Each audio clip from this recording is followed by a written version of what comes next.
The prisoners released from Russia in this month's historic exchange with the West arrived in Germany, a country accustomed to receiving those escaping Russian repression. Vitaly Vobar arrived in 2022. He used to be one of the few opposition members of the St. Petersburg Regional Parliament.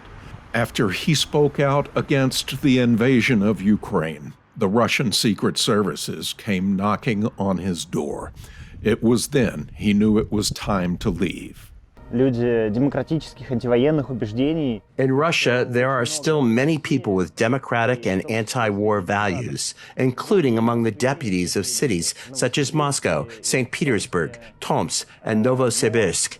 But speaking out openly against the war is prohibited and poses a great risk.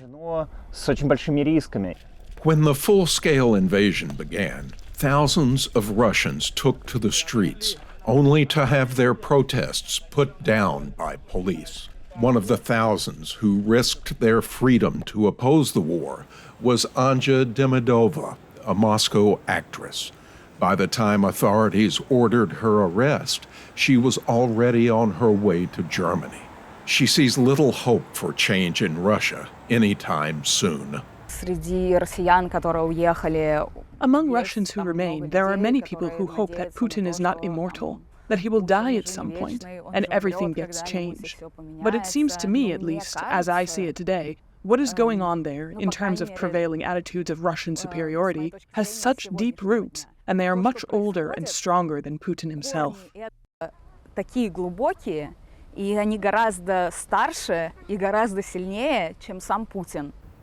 During the 2.5 years since Russia invaded Ukraine, Russian exiles have received mostly bad news: more arrests, more convictions, and the death in prison of opposition leader Alexei Navalny.